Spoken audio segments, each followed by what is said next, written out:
Hola, buenas, soy Cristian Rodríguez Martín.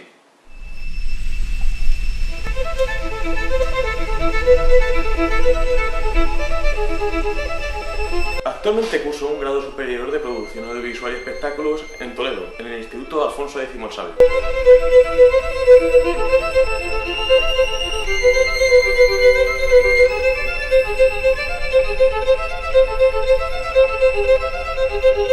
También tengo título de Bachillerato de Artes conseguido en la Escuela de Artes de Toledo. Aparte de eso, también tengo otros trabajos producidos por mí mismo.